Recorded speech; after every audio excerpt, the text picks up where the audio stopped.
We play and call it work.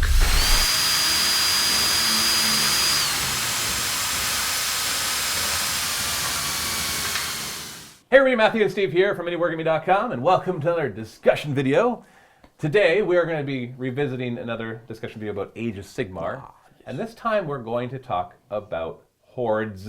Hordes. H-O-R-D-E-S. Lots and lots of minis. And we're going to have a discussion about whether they are a problem or whether they are not. Problem. Interesting. Yes, that is going to be the basis of the argument right here. And so, once again, because this is a discussion video, we'd love your comments and your arguments. And I'd like you to argue back and forth amongst yourselves. Remember, argue doesn't have to be a bad thing. You're going to have good discussions. I'm looking at you, Jamie. All right? It's always Jamie. It's always Jamie. So, don't name call, and try to think about what you're going to type before you type it. Let's be civil. Yeah, let's be civil, because we're going to disagree strongly on a lot of these things. But in the And end, that's okay. remember, we are talking about a game, and you don't have to play it. So just go home, Timmy. You don't have to be here. Anyways. Timmy just looked up and go, Freaked him out. So yeah, the one thing I noticed when playing Age of Sigmar is that it following the tradition of what I want to say Horus heresy, is that it encourages larger unit sizes. The game of Horus heresy, which is Warhammer 40k, but played in the 31st millennium, or 30th millennium, I can't remember, it doesn't matter. They basically penalize you if you want to bring a small squad. So essentially they would do something like the first 10 guys cost 150 points, and for each additional 10, that's only 100 points. Now there is the kind of the cost of that sergeant built into there because he's got an extra leadership and an extra attack. But let's face it, that's not 50 points. What it looked like they were really trying to encourage you to do was to build bigger squads, so that you didn't just build a bunch of min squads. And I remember really thinking that was a cool idea, because one of the problems I had with 40k at the time is that people would find something they liked and they would just spam min squads. MSU was a problem. Well, Right. problem, but whatever. Yeah, that's a whole other discussion, Yeah. whether it is a problem or not. And now even with 40k and 8th edition, you have all your detachments, and people fill up those attachments with min squads. And so both 40k encourages min squads, it feels like, at 8th edition. Horus heresy discourages them with the points balance. And Age of Sigmar kind of found an in-between, where they don't give you a penalty per se for taking a min squad, but if you bring a maximum size squad, one of two things usually happens, or two of two things in some cases. One, they'll sometimes give you a discount for that large squad. So for example, you normally pay 100 points for 10 guys, and the maximum size squad is 30, then it would be 100 points for 10, 200 points for 20, and then something like 260 points for 30. So it only costs you 60 points for that last 10. The second thing that sometimes they do, and sometimes neither of these things happen, by the way, but often one or both of these things happen, is that units will become more effective the larger they are. And I'm not talking about the fact that a larger unit, you can put one spell onto them and they all get it. I'm talking about the fact that they literally have built-in rules that say if there's at least 15 models, they get +1 to their wound rolls. That's what Stabas get. If there's at least 30 models, they get +2 to their wound rolls. Or in the case of skeletons, if there's a certain number of models, they get +1 attack. If there's this many, they get +2. Or if there's at least 10 of them, they get a +1 save. I'm coming back to the Stabas again. A lot of them will get pluses to attacks, pluses to hits, pluses to wounds, and sometimes even plus to their survivability based on how large a squad is. Let alone the fact that now it is more efficient to give them certain abilities, like if you're using a command ability where you only get to choose one unit, and rather than a bubble, or if you are using a spell that buffs a single unit rather than a bubble, all of a sudden that becomes way more efficient. So the one thing I then noticed playing Age of Sigmar is I'm like, cool, I want to play with these squads. And then I found out that I didn't enjoy it. I didn't enjoy having the person on the other side of the table doing it, and nor did I enjoy doing it myself. I found it too good. And so many, and over and over and over again. And that's what I want to talk about. Am I just wrong? Is it not too good? Is it a good thing? And if it is or is not, then what do we do to make the change? If it's not a good thing, then how do you fix it? Because we don't want to remove big blobs of guys. That's fun. I want to bring 60 Sometimes they look cool. And it looks cool. Don't force me to bring only min squads. I like how in the median engagement at 1,000 points, they force, for some part, min-sized squads. But that's because you're playing a small game, so that makes sense. But everybody's seen it. Everybody's seen the Nagash with the two big groups of skeletons, or this like two huge groups of 60 Stabas, or almost every army has their the thing that when they bring a big blob of it, the other person goes, oh, great, how am I going to deal with that?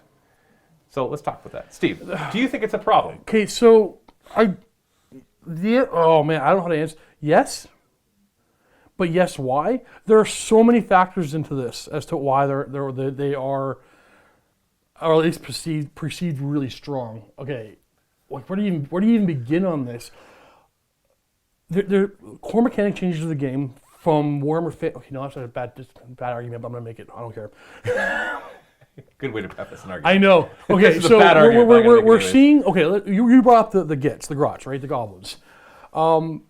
Previously, a big blob of those types of things, you can kill them in one shot. They ran away. That was one of their weaknesses. Yeah, that was a weakness to the Horde.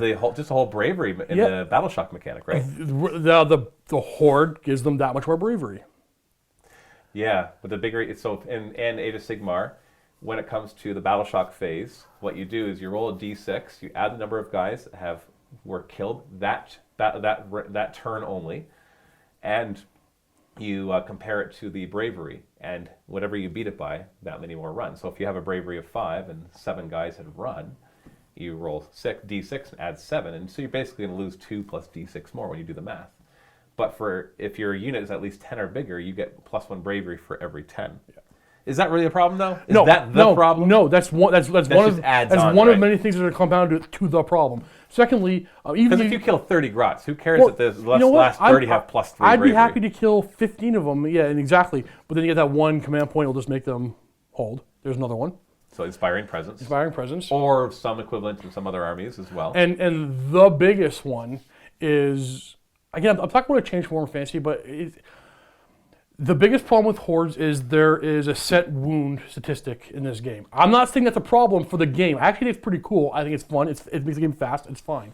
But it makes that goblin as tough as that dragon. One wound is one wound. If I have a spell that does 2d6 mortal wounds or something, I can put it on that 60-man goblin unit, and or I hit that dragon, and that's so much more effective in the game long term. Like, assuming the dragon doesn't have like a 4-up to ignore mortal wound mechanic or something. Like the set wound mechanic has made the Horde that much better. Yeah, because you go into Warhammer 40k, if I bring 40 of something, most likely it's a Strength 3, Toughness 3 unit, which means it dies faster at Toughness 3, and it sure don't hit hard. Yep. And yeah, there was ways to make them better, but at the same time, you didn't usually look at it and think, the fact that there's 30 wounds there to kill, you're like, yeah, that's a lot of wounds for somebody to kill, but that wasn't their big draw. Well, see, a lot of wounds to kill, right? Okay, so for you, if I do D3 mortal wounds or something, 60-man goblins, dragon. If I do 3 wounds to that dragon, he is now less effective. If I do 3 wounds to those grats, that did nothing. So literally most nothing. likely when you fight them, they're not all fighting anyway. Exactly. So they can't all get in.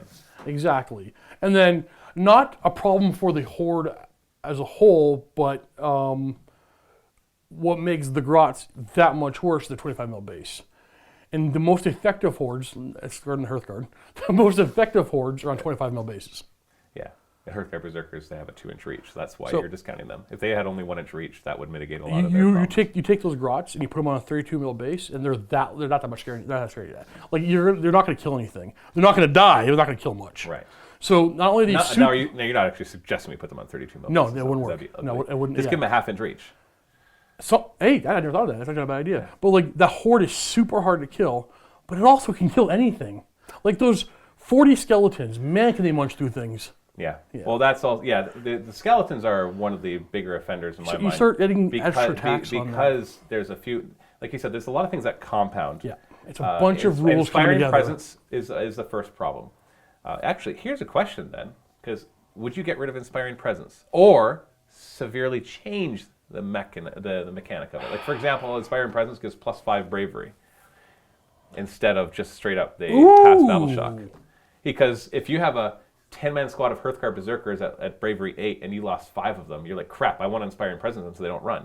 A +5 bravery would do that. So my stance is generally I don't want to change the rules of the game to affect a couple of things because if we change it to +5, then we're going to see cascading effects to the game. Yeah. I'd rather just hey Jim, just don't bring those Grots. It's not fun. Right. No matter what we can discuss everything to our blue in the face. There's always going to be something that's going to throw off the balance of the game. Yeah, of course. That's one of them. Don't like it. Don't do it. They don't do it, and you're fine. I'm hesitant to change core mechanics of the game, but like that's actually not a bad one. I hadn't considered that one. Inspiring Presence just +5 Bravery or something like that. Yeah, or even just +3 Bravery. Enough that an elite unit getting that plus, because often when you're throwing it, you throw it either. There's 2 times I throw Inspiring Presence. One is on here's my 60 Grots, and you just killed 30 of them. Yeah, it's either I throw it on them or the rest of them run. Yeah. And the other place is where there's these 5 elite guys, and you just killed 2 of them, and they have Bravery 6, and you're like, I know I'll probably pass that, but they need to hold. And so even just a +2 or +3 Bravery on them would all of a sudden stop that elite squad from holding or from running, or at least maybe only one would run and in that case they wouldn't run at all. But you go over to the big horde, and that just stops 3 of them from running. Yeah. And when there's 30 of them possibly running, you're not even going to try Inspiring Presence. Now, does that all of a sudden destroy the usefulness of hordes, or does that finally balance them? So that's the other problem, right? Has that swing it so far over that nobody wants to bring hordes anymore because like as soon as you kill half of them, the other half are going to run? Again, no, because they're still going to. If you've done 30 wounds to me, how many points is that 60-man Grot unit? 360. It's nothing. I want to say. So you do 30 wounds to them, the other 30 are going to run. I still have to do 30 wounds. 30 wounds. If you did 30 wounds, what did you do? Yeah, I could have killed a dragon and elite unit with that, right? Right. I should have at least killed the Grots. And you might think, well, no. That elite unit has a better save. Nah. That's another problem, actually, is that some of them, and coming back to the Stabas, the Grots for Gloomspike gets, they have 2 rules that make them pretty much as strong as a Liberator, which doesn't make any sense. One is that they have shields, that most shields give a reroll 1 to save, right? Because these guys only have a 6-up save normally. But their shields give a +1 save if there's at least 10 of them. Well, guess what? There's at least 10 of them. So they're going to be at a 5-up save, no matter what. Furthermore, they have a banner, which they can take a banner for every 20 guys. So you bring 60, guess what? You get 3 banners. One of the banners is +1 save against shooting. So you want to shoot them out of the way? Well, now they're as strong as a Stormcast Eternal Liberator. There is literally the equivalent of 30 Stormcast Eternal Liberators sitting right there. They don't get to reroll 1s for their saves, but a quick Mystic Shield to save that, or you just don't care because you throw an Inspiring Presence on them and you lost a few extras. So it's the fact that why do they have a 4-up save against shooting? Why do they even have a 5-up save, period? When I feel that, and this is another discussion, the save mechanic, I feel there's been a creep in the power levels that I feel that they need to kind of clean up all the saves so that units of Grots and Skeletons have no save. And that if you have some light armor, you have a 6-up save. If you have a medium armor, you have a 5-up save. And if you have Stormcast Eternal armor, you have a 4-up. And then the 3-up is reserved for those heroes or monsters that it makes sense to give a 3-up save to.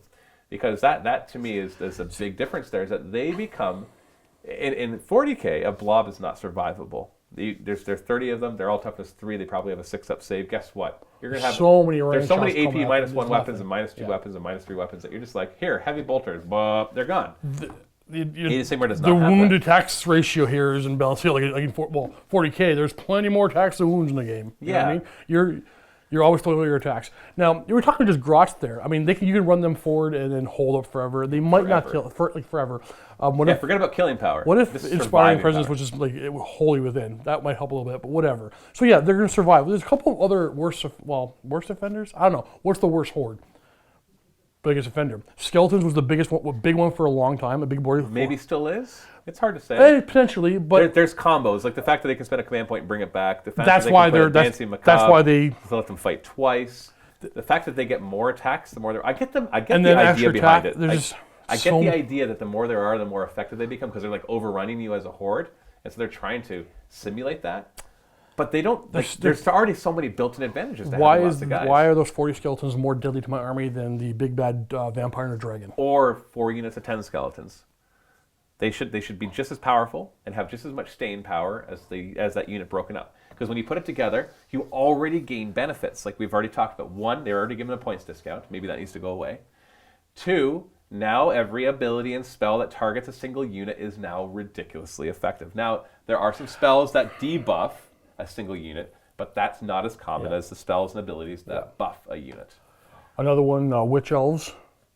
They just have a ridiculous amount of attacks. And again, all the biggest offenders are all on 25 mil base.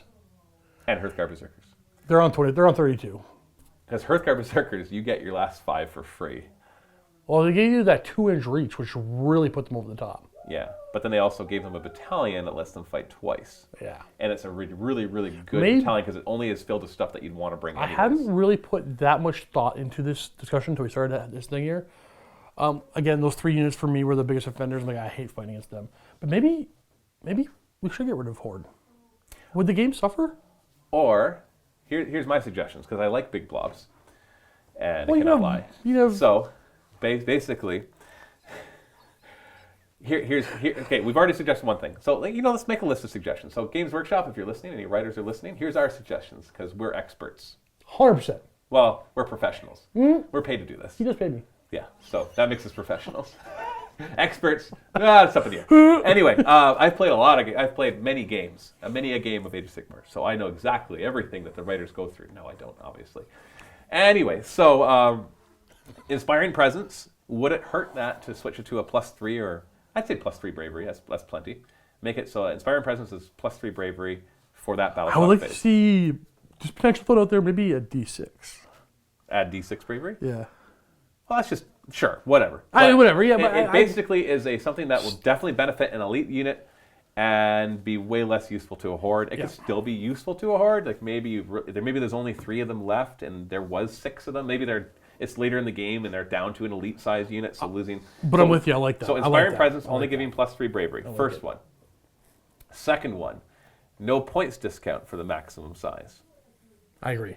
Third one, Get rid of that.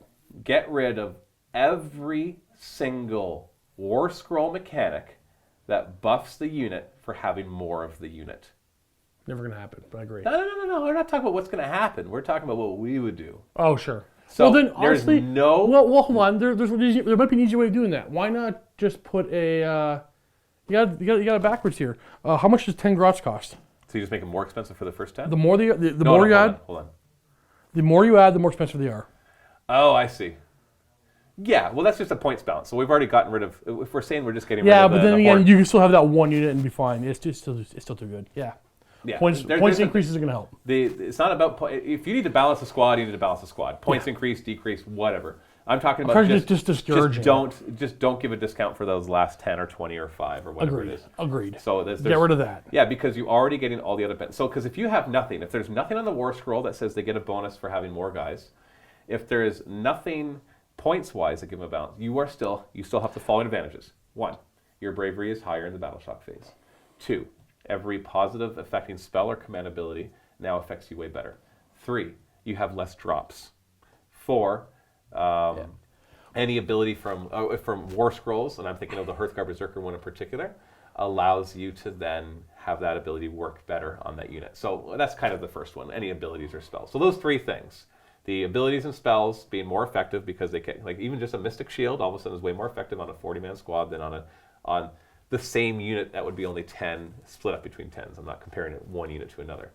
And then if you just the fact that their bravery is still high. I like that. I like that mechanic. Your bravery is higher the more that there are. Sure. Because it's not such a huge difference. It's really good for like Liberators. Not as big a deal for Stabas to have a few extra. And then I guess the other one would be, and this is not necessary if you implement all of those, is don't make them more survivable as a rule. They need to die faster. The set to wound characteristic, it's a big boon for them. I'm not saying don't change that. I don't want that gone. That's another discussion video. What is better, strength versus toughness? Can they have like a wheelie rule +1 to wound? But they already usually have a bad hit and wound, right? No. Because usually, like my people grots, attacking these grots have +1 to the dice to wound. But then you're introducing a strength versus. I know toughness you are. mechanic. You really are. Forget that for a second. If you just appropriately, you don't let these Stabas get 4-up saves. No. You just say that they have maybe a 6-up save. The shield lets them reroll 1s, and then maybe that banner, instead of giving them a +1 save against shooting, gives them a 6-up ignoring wounds against shooting. Something that'll save a few of them, but isn't that because +1 save is way more powerful than that. And yeah, something like that. Or maybe just get rid of that banner altogether, because they have the other banner that gives them +bravery, which is already a big thing for their squad anyways. So, and then you can throw in other mechanics like your heroes. No, you already the Inspiring Presence is basically. I was going to say having heroes nearby could buff their bravery, but that's what Inspiring Presence. So for all the changes you bring in, I'm still bringing the Hordes because it's still 60 wounds for 300 points. Yeah, exactly, right? And It's I won't feel still bad so for it good. now because they're not going to do any work. They're going to do what a Horde is designed to do, which is survive. You can't have a unit be good at holding and be good at killing at the same time unless they're ridiculously expensive. That's the only way. If that 40 skeletons, if that 40 skeletons was 900 points, nobody would complain about how good they are, because who would spend 900 points on? 40? Well, we'd avoid them and we'll win on scenario, right? Well, there's not enough for them to win on scenario. There's nothing in the rest of his army, so we can all agree that points can fix every problem. Sure. Yes. That you simply say because and that is something that they have addressed in General's Handbook 2019. I noticed that pretty much not every, but a lot of heroes and a lot of monsters went down 20 points. Yeah. Or 10 points, but or like, 30 points, or in some cases, 40 points. And so that's another way to balance it too, is just make the Hordes more expensive, which we already talked a little about by not giving them a discount for the max. On that note, it's a whole separate discussion, but like every General's Handbook and every chapter approved, I know we have had a lot, everything goes down a little bit. For the most part. There are some that go up. Like every army gets a few more models. Yeah, that's another discussion video. Stop discounting points and making us have bigger armies in the same points. Yeah. I get it, though. I get why they do that. Because it slowly makes your games bigger and bigger. Right. That's why I play smaller points games, because it's like the Well, same as same the here. bigger points games before. Just drop down. But Yeah, that's yep, another you're discussion. That's another discussion. Because anything can be balanced with points. We can not change Inspiring Presence. We can we can keep all the bonuses for being bigger. We can even give them a discount for being maximum size. Because if those grots, instead of being 130 points, were 200 points for 20, all of a sudden it'd be like, all right, this costs me. But like, okay, maybe we shouldn't go here, but maybe a little, it's kind of relevant. Maybe they're cheap by design. Maybe they're cheap and powerful by design. Because they want to sell more models? They want to sell more models. Sure. Yeah, there's the business side of the discussion to try to sell more models. But let's face it, those monsters are pretty cool models, and they're pretty darn expensive. And we're gonna buy them because they're cool. For the most part, a monster army will always be outplayed by a Horde army. And that's what I want to change, because that bothers me. And this comes back, this has always been a part of me. Because I remember when I first started playing War Machine, and I'm like, I want to play War Machine because there's War Machines in it. Yeah. And it turns out that You don't bring any. time, that they're not even what was good about the game. It was Infantry Machine. And I played Khador, which looked like it was the King of Jacks. Turns out it wasn't, just looked like it. And that really disappointed me. And I've always been that kind of player. I was like, I want to be able to bring the big stuff, but not like overpowered. I want a 500-point monster to be as good as a 500-point Horde squad. But they have different advantages. Like the Horde is slower, the monster will be faster. Mm-hmm. The monster would be better at picking off certain things than the Horde does. I was put to argue that the scenarios kind of balanced out a bit, but I think it's more of a 40K thing. I don't think the scenarios are helping enough in AOS. There are a few where you can, like the Horde can't hold the scenario. Oh yeah, that's the other advantage of Hordes. The number of models is what holds. You're just gonna run there. Yeah, the Horde's gonna. Well, okay, if you're gonna play, again, we're gonna pick on Grots for a second. You bring you 3 blobs of 60, run to the objectives, and then you don't have to play anymore, right? As you do your thing. I don't want to do that, but I want to play with lots of Grots, but I don't want it to be cheesy. Right. I want to play with them because it's another way to play the game. Yeah. I want every way to play the game. I want to be able to play with all monsters and not to be You balanced. want to pull them off in swaths as well, too, right? You want them to die. It's fun when they die. Yeah, when I see my opponent put his, and then Stabbas have the nets to give me money to hit them. So that's a specific thing for the Stabbas. Anyway, yeah, when I put 60 guys on the table, I don't want to see my opponent throw 3 elite infantry squads and a monster into them and kill 20. And then I just throw an Inspiring Presence on them and the other 40 hold, and now he's stuck with them until he retreats. I don't want to see that. As much as I want to win, that's not how I want to win. Hordes just dominate the scenarios. Yeah, in almost every way. Except for usually their mobility. But then there's even ways around that, especially with certain spells that teleport them around or ways to put them... But I mean, like, even I think the slowest Horde is 5 inches. You're going to run. You're going to get there. Like, there's only 40 inches across the table, right? You only usually get halfway up. And usually you're already deploying halfway up. You're getting there. You're getting where you need to be. Okay. You're just not getting to... one side of the table to the other as fast as you'd like. Yeah. Yeah, there are ways, like you can outmaneuver Hordes and stuff, but that doesn't fix all their problems. You can try to beat them with tactics, which is important, obviously, but unfortunately they're just so heavily skewed towards them that it's hard to do that. So yeah, what do you think? What do you think of our argument? Would you make those changes? What changes would you make? What would you specifically to this? You can, yeah, obviously people are going to talk about other stuff too. But what I'm interested in is your comments about this subject. Is there even a problem? Are you like, come on guys, there's not even a problem here. I play all these games and it's fine. You're probably the Nagash player. I bet you are. That's right, James. You're the Nagash player. So just stop doing that and maybe you'll have friends. Okay? Think about it. Oh, James. Right? It's always James. It's always James. James and his Nagash and skeletons. And now Nagash and direwolves. Or just Vito and his Darzakane. Yeah. Yeah, that guy. Or that Mac guy and his Hearthguard Berserkers. Oh, that guy's the worst. You ever done it? What? What's the biggest you brought? You brought 30? Oh, yeah. And one of my first games, because you got to try it out. And then I realized they're overpowered. I don't want to do it anymore. So now 10 is usually my limit. They're on a whole nother level. That's a whole other discussion. But that's just a balanced discussion, right? Like that It's that final 4 up. And it's not because they don't need to be a horde to be good. You just need 10 of them and a hero. But yeah, that's well. So we're talking about the survivability of hordes. That's one of the hordes that had. So we have hordes that are super survivable, super killy. That's when it's both. That's why it's a low liar. They're ridiculous. I love them. But anyway. Yeah. Thank you so much for watching. We want your opinions. Make sure you leave in the comments. Be nice, especially to us. Please be nice to me. I'm good. I need Back me. I need some happy I'm not always comments. right. You know. Sometimes I am. Yeah. And give some compliments to Steve too. He could use them. Thank you so much for watching. Happy wargaming.